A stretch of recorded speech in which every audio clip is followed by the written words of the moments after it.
जय बोलो देवादिदेव 1008 श्री भगवान महावीर स्वामी की जय जय जय। अहिंसा परमो धर्म की जय जय जय। परम पूज आचार्य गुरुवर श्री विद्यासागर जी महाराज की जय जय जय। बोलिए परम पूज्य 108 मुनिवर श्री प्रमाण सागर जी मुनिराज की जय जय जय। परम पूज्य 108 मुनिवर श्री अरह सागर जी मुनिराज की जय जय जय।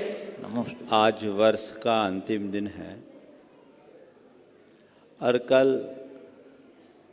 2020 में परिवर्तित हो जाएगा। और ऐसा परिवर्तन हमने आपने जितनी हमारी उम्र है उतना तो हमने देखा है। परिवर्तन प्रकृति का नियम है और ये परिवर्तन सतत चलता रहता है। आज मैं आपसे परिवर्तन की ही बात करूंगा। मेरे देखे 4 प्रकार का परिवर्तन है। एक प्रकृति जन्य परिवर्तन, दूसरा परिस्थिति जन्य परिवर्तन, तीसरा पुरुषार्थ जन्य परिवर्तन और चौथा परिणति जन्य परिवर्तन। प्रकृति परिवर्तन लाती है। कुछ परिवर्तन ऐसा है जो स्वाभाविक होता है, जिसमें हमें कुछ नहीं करना पड़ता। जन्म लिए, शैशव, बचपन, तरुणाई, यौवन, प्रौढ़ावस्था को पार करते हुए हम वृद्धावस्था तक पहुंच जाते हैं। ये क्या है?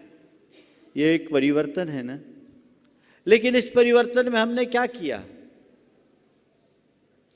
एक प्रकृतिगत परिवर्तन है जो स्वाभाविक रूप से अपने आप होता है, हम में, आप में, सब में हो गया और होगा। नैसर्गिक परिवर्तन है। सुबह से शाम होनी, रात बीतना, फिर भोर होना, सूरज उगना, अस्त होना, ये तो एक प्रकृति का नियम है। ये परिवर्तन सतत चलता रहता है।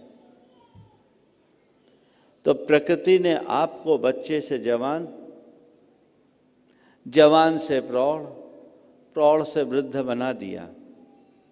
ये प्रकृतिगत परिवर्तन है। मैं देख रहा हूँ यहाँ बहुत से ऐसे लोग थे जो बच्चे थे, अब वो बच्चे वाले हो गए। ये परिवर्तन है ना। बहुत से ऐसे थे जिनके बच्चे थे, अब उनके बच्चों के भी बच्चे हो गए, दादा और नाना हो गए। हालांकि अभी भी युवा महासंघ है। ये एक परिवर्तन है। इस परिवर्तन में हमारी अपनी कोई भूमिका नहीं है। सहज परिवर्तन, इसे मैं प्रकृतिजन्य परिवर्तन कहता हूं। प्रकृति ने तुम्हें बच्चे से बड़ा बना दिया, ये प्रकृतिजन्य परिवर्तन है। पर बच्चे से बड़ा होने के साथ साथ बड़प्पन आना, ये हमारा पुरुषार्थ जन्य परिवर्तन है। तुम बड़े तो हो गए, पर तुम्हारे अंदर बड़प्पन कितना आया, ये समझना है। वो परिवर्तन तुम्हारे भीतर कैसा, थोड़ी देर बाद उसकी चर्चा करूंगा। एक परिवर्तन परिस्थिति जन्य परिवर्तन। कई लोग कह रहे महाराज जी आप कटनी से निकले, आपका शरीर डार्क हो गया। मतलब भैया धूप में चलेंगे तो होगा ही, है ना। तो धूप में रहोगे तो शरीर झुलसेगा, छाया में रहोगे शरीर की परिणति अलग होगी। ये क्या हुआ? सर्दी में हमारी प्रकृति अलग, गर्मी में हमारी प्रकृति अलग, बरसात में हमारी प्रकृति अलग। कई बार ऐसी स्थितियां आती है जो बाहरी परिस्थितियों से हम प्रभावित हो जाते हैं। कड़ाके की ठंड हो, नाक बहने लगेगी, है ना। तेज लू हो, आपको तेज बुखार आ जाएगा। ये परिवर्तन क्या है? ये परिस्थितिजन्य परिवर्तन। ये मैं भौतिक परिवर्तन की बात कर रहा हूं। ऐसे बहुत सारे परिवर्तन आपके जीवन में होते हैं जब आपको परिस्थिति के कारण अपना रुख बदलना पड़ता है। ग्राहक दुकान में होता है, उल जलूल बकता है, दिमाग चाटता है, तो भी आप अपने चेहरे पर मुस्कान बिखेरते रहते हो। कहते कोई बात नहीं है भाई साहब, आप तो दिन रुकिए, अच्छा माल आने वाला है, आपकी पसंद की सामग्री मिल जाएगी। कभी कई बार मन में गुस्सा आता रहता है, लेकिन देखते हैं कि सामने वाले का पलड़ा भारी है, तो आप उस समय तुरंत समझौता कर लेते हैं, अपना रुख बदल लेते हैं। ये सब क्या है? ये सब परिस्थिति जन्य परिवर्तन है। एक व्यक्ति चला जा रहा था, उसके स्कूटर से एक पहलवान को छींटा पड़ गया। पहलवान के कपड़े खराब हो गए और पहलवान ने उसको एक चाटा खींच के मार दिया। तो जैसे ही चाटा मारा उसने, क्यों जी, आपने मुझे मजाक में मारा कि सही में? क्यों जी, आपने मुझे मजाक में मारा कि सही में? उसने कहा मैं सही में मारा हूं। तो कहा सही में मारा है तो ठीक है, क्योंकि मजाक मुझे पसंद नहीं है। ये क्या है? परिस्थिति के अनुरूप अपना रुख को बदलना, अवसर के अनुरूप वर्तन करना, अपना व्यवहार बनाना, ये सब परिस्थिति जन्य परिवर्तन है जिसमें आप सब निपुण हो, निष्णात हो। गिरगिट को रंग बदलने में फिर भी थोड़ा देर लगता है। आपका रंग कब बदल जाए कोई पता नहीं, है ना। तो ये सब क्या है? ये परिस्थिति जन्य परिवर्तन, एक पुरुषार्थ जन्य परिवर्तन। जब हम बच्चे हैं, अबोध, अज्ञानी, कुछ भी नहीं आता, उस समय तो कौवा आकर हमारी आंख फोड़ दे तो भी उसको भगाने की समझ हमारे पास नहीं। लेकिन जैसे जैसे हम बड़े होते हैं, पढ़ते हैं, लिखते हैं, ज्ञान पाते हैं, अपनी समझ को विकसित करते हैं, अपनी बुद्धि का विकास करते हैं, ये अपढ़ से समझदार बनना, निरक्षर से साक्षर बनना, ये हमारा पुरुषार्थ जन्य परिवर्तन है। पढ़ लिख कर बड़ा होना, व्यापार व्यवसाय करना, सामान्य स्थिति से आगे बढ़कर धन संपन्नता अर्जित करके अपने आप को ऊपर उठाना, ये पुरुषार्थ जन्य परिवर्तन है। मैं यहाँ बहुतों में परिवर्तन देख रहा हूँ। बहुत से लोग कहते हैं महाराज जी कल तक हमारे पास कुछ नहीं था, आज बहुत कुछ है। पहले एक छोटी सी दुकान थी, आज एक बड़े कंपनी के मालिक बन गए। पहले हम मोटरसाइकिल में घूमते थे, अब हम कार में घूमते हैं। पहले किराए के मकान में रहते थे, अब हमारा अपना बंगलो हो गया है, और वो भी एकदम पॉश कॉलोनी में, है ना। ये परिवर्तन कितना बड़ा परिवर्तन।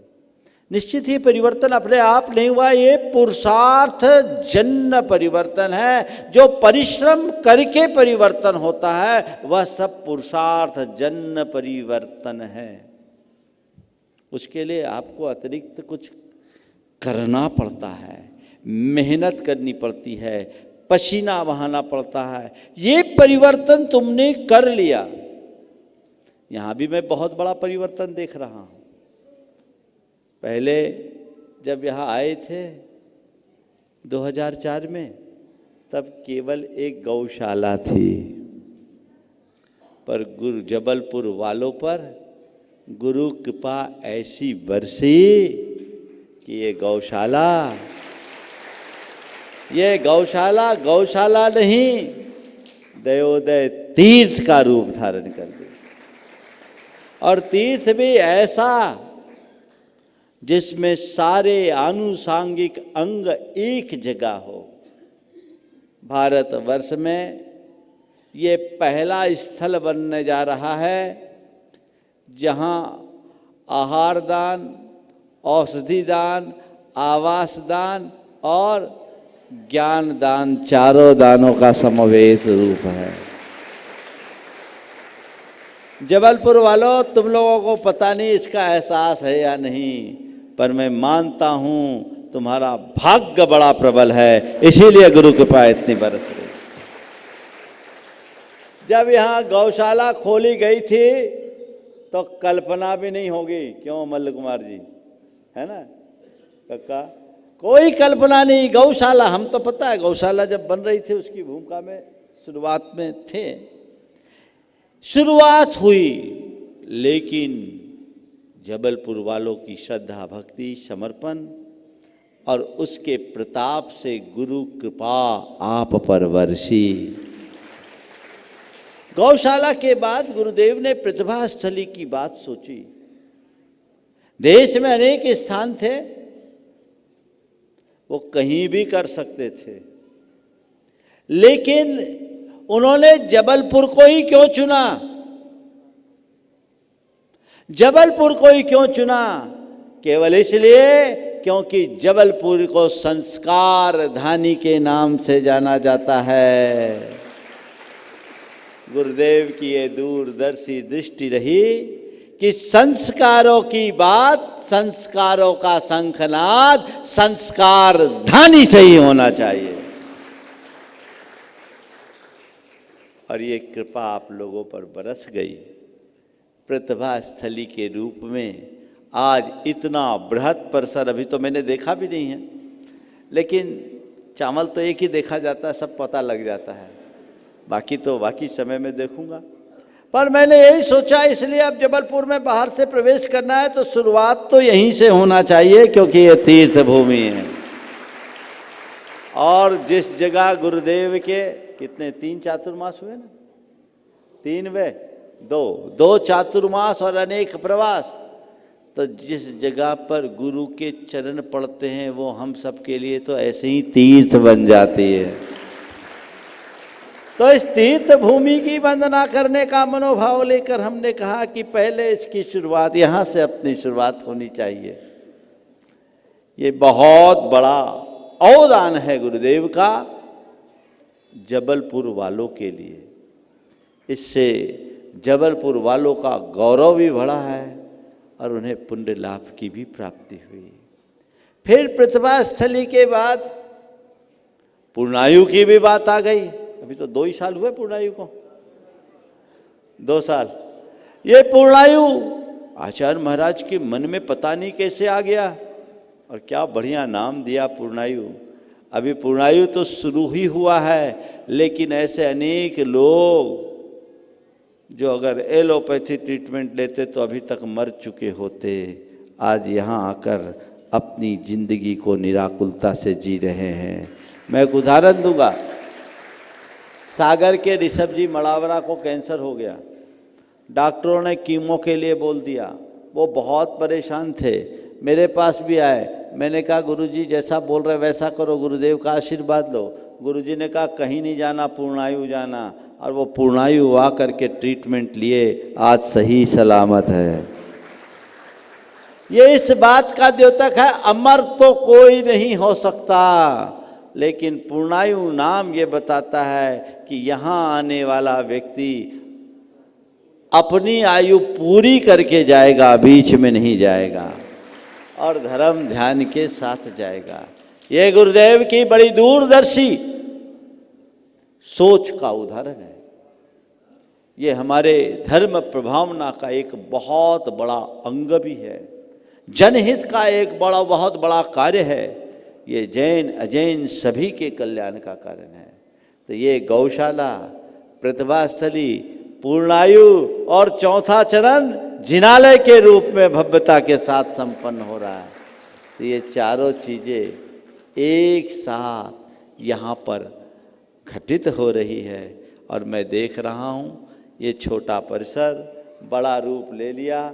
मुझसे कह रहे थे अभी कक्का कि शुरुआत 22 एकड़ से हुई थी, 22 से ना, 22 से अब विस्तार होकर 55 एकड़ में पहुंच गए हैं। और ये ही नहीं, ये केवल क्षेत्र का विस्तार नहीं, इसका जो गुणात्मक विस्तार है उसने इस क्षेत्र को विश्वव्यापी बना दिया है, इसमें कोई संशय नहीं। जबलपुर वालों को चाहिए कि गुरुदेव ने जिस उम्मीद, भरोसे और विश्वास के साथ ये धरोहर आप लोगों के हाथ सौंपी है, प्राणपण से तत्पर होकर उसे आप आगे बढ़ाइए। गुरुदेव के दृष्टिकोण को साकार करने के लिए जैसे समर्पित होकर के आप लोग काम कर रहे हैं वैसे ही करते रहिए और तय समय से पूर्व सारे सपनों को साकार कर दीजिए, तो ये बड़ी उपलब्धि होगी।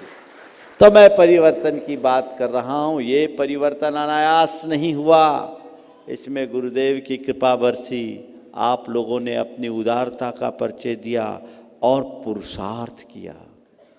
उसके लिए सतत पुरुषार्थ चाहिए। एक से एक योग आपके यहाँ बन रहे हैं, कहीं किसी चीज़ की कमी नहीं। और गुरुदेव का ये प्रताप है कि उनका इशारा पाते ही लोग सब कुछ अर्पित करने के लिए तैयार हो जाते हैं। आज ये बहनें अपना पूरा जीवन समर्पित कर रही है, ये क्या इनका कम बड़ा योगदान है? किस लिए? भावी पीढ़ी के निर्माण के लिए। आज हमारे इतने सारे भाई लोग हैं, वे लगे हैं, यहाँ के सारे कार्यकर्ता लगे हैं, और डॉक्टर माली जैसे डॉक्टर जो अपनी अच्छी खासी नौकरी छोड़ करके यहाँ आकर अपनी सेवा दे रहे हैं, ये बहुत सराहनीय कार्य है। इसे हमें हल्के में नहीं आंकना चाहिए और इन सब कार्यों को बढ़ चढ़ करके आगे बढ़ाना चाहिए। तो ये तो परिवर्तन है, पुरुषार्थ करके आप लोग परिवर्तन करते हैं, वह परिवर्तन बाहर का है। एक कल मुझसे कह रहा था, महाराज आप में बड़ा परिवर्तन आ गया। मैंने कहा तू जहां का तहां दिख रहा है। हाँ, परिणति जन परिवर्तन, मेरी परिणति कितनी बदली मुझे ये देखना है। परिणति मतलब मेरा स्वभाव, मैंने अपने दोषों पर कितना नियंत्रण किया, मैंने अपनी दुर्बलता को कितना दूर किया, मैंने अपने दुर्गुणों पर कितना अंकुश रखा, और मैंने अपने दुखों को कितना शांत किया। दोष, दुर्बलता, दुख और दुर्गुण, ये चार दूर होंगे तभी हम अपने जीवन का सार पा सकेंगे।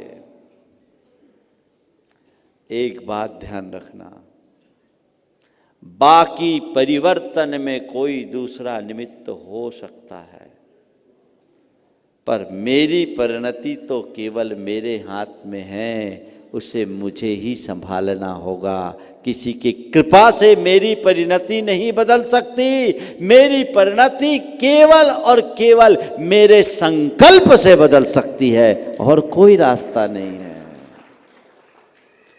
तो लक्ष्य रखिए अपनी परिणति को बदलने का।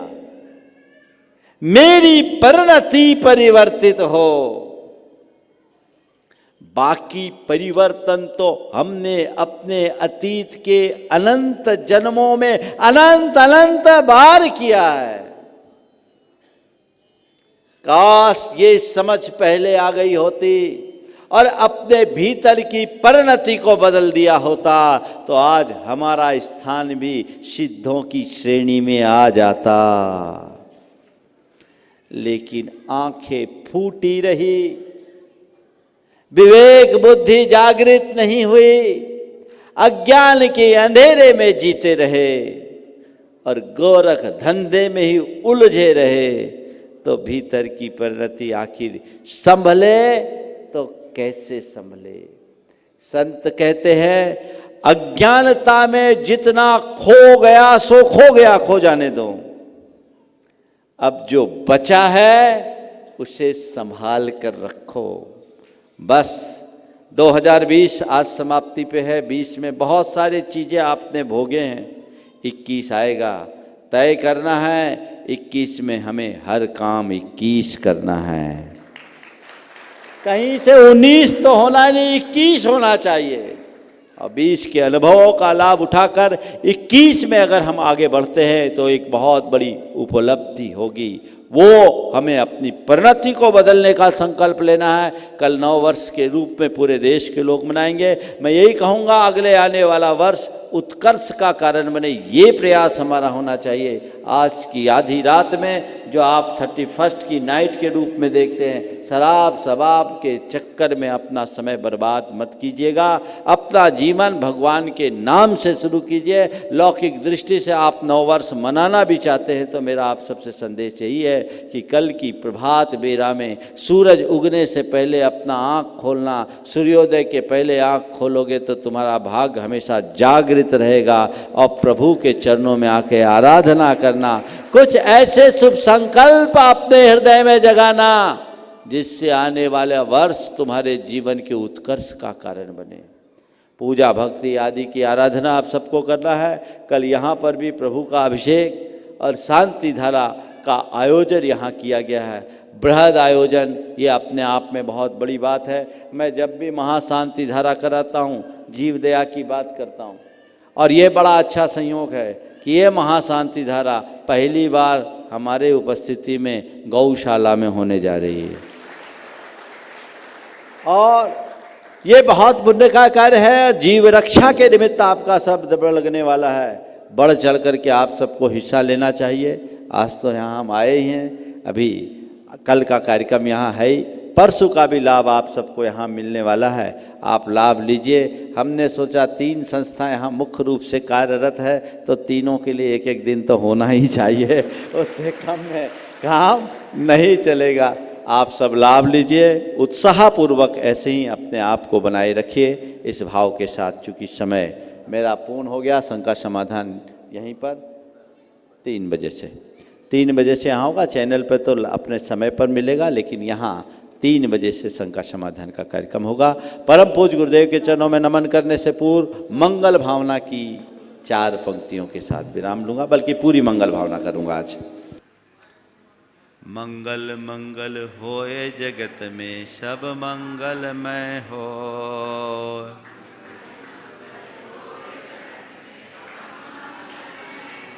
इस धरती के हर प्राणी का मन मंगलमय हो।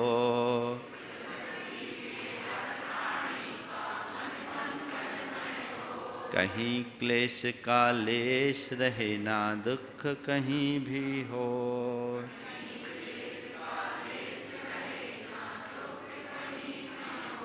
मन में चिंता भय न सतावे, रोग शोक नहीं हो। हेलो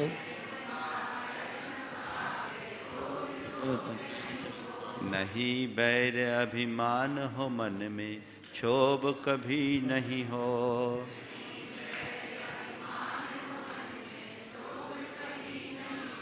मैत्री प्रेम का भाव रहे नित मन मंगलमय हो।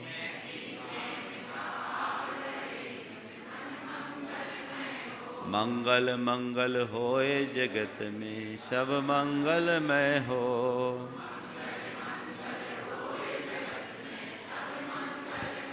इस धरती के हर प्राणी का मन मंगलमय हो। हेलो मंगलमय हो प्रात हमारा, रात सुमंगल हो।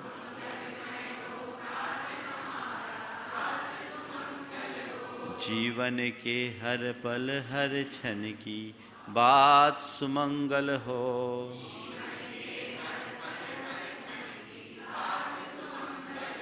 घर घर में मंगल छा जावे, जन जन मंगल हो।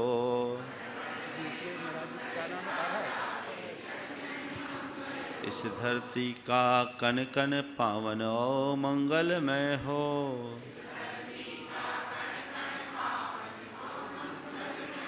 मंगल मंगल होए जगत में सब मंगलमय हो।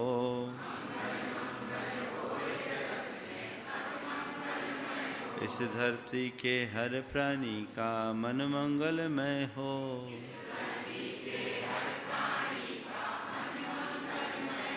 सब जग में मंगल बढ़े, टले अमंगल भाव। है प्रमाण की भावना,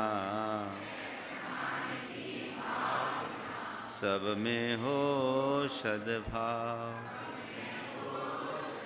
जय बोलो परम पूज्य आचार्य गुरुवर श्री विद्यासागर जी महाराज।